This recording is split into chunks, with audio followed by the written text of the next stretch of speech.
see what happens when the little monkey George and his friend with the yellow hat decide to go camping. Curious George Goes Camping.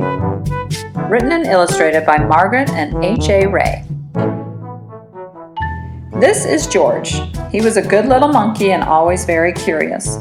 This weekend, George and his friend, the man with the yellow hat, had special plans. They were going camping. At the campsite, the man with the yellow hat unpacked their gear while George looked at all the tents. He saw tents for big families and one just the right size for a puppy. There were even tents on wheels. Would you like to help me put up our tent, George? The man asked. George was happy to help. It would not be hard to set up a tent, he thought. But it wasn't easy. George, why don't you fill our bucket with water at the pump? His friend suggested. We'll need it by our campfire later when we roast marshmallows. Marshmallows. George loved marshmallows. He couldn't wait to try them roasted. Now don't wander off and get into trouble, the man warned. But George did not hear him. He was already gone. At the pump, George worked the handle up and down. Soon his bucket was full. On the way back down the trail, he saw a family packing up. George watched a girl pour her bucket of water on a campfire. The fire fizzled out. George thought that looked like fun. He poured his bucket of water on the next campfire. "Hey!" yelled a camper. "We weren't finished with that yet." The camper began to chase George, but George didn't mean to cause trouble. Now he only wanted to hide. He ran into the forest as fast as he could, but the camper's footsteps followed close behind. George ran faster and faster. The footsteps came closer and closer until suddenly they were passing George. Why, it was not the camper chasing George now. It was a deer. What fun to run with a deer. Forgetting all about the camper and the marshmallows, George ran after the deer. But a little monkey cannot run as fast as a deer in the woods. Before long, George was lost and all alone. He felt tired and stopped to rest. At first he was worried. He was very far from camp, but there were lots of other animals to keep him company. He saw a lizard sunning on a rock and a squirrel chattering in a tree. Then he saw the tail of a black and white kitty peeking out from under a bush. He was curious. Would the kitty like to play? George gently pulled the kitty out. But it was not a kitty. It was a skunk, and it was scared. The skunk lifted its tail and sprayed.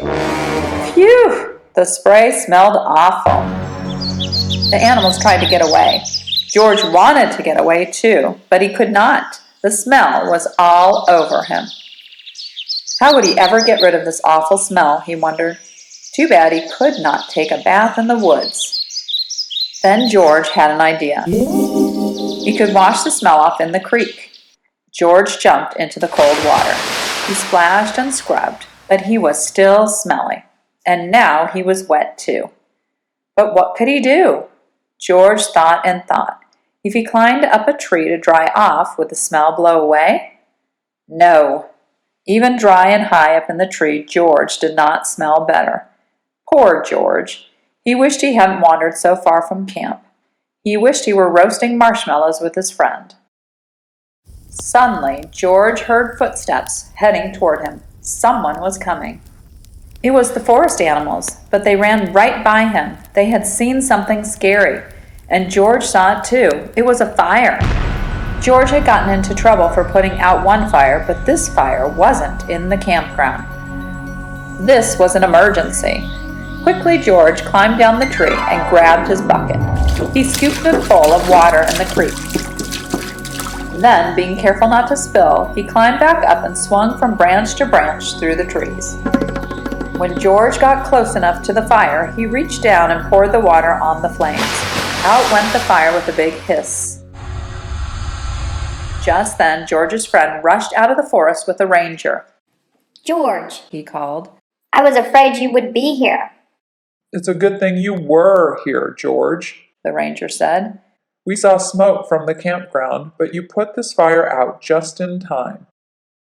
George was glad to help, and the man with the yellow hat was glad to see that George was safe. but he had a funny look on his face. "George, He asked. what is that smell?"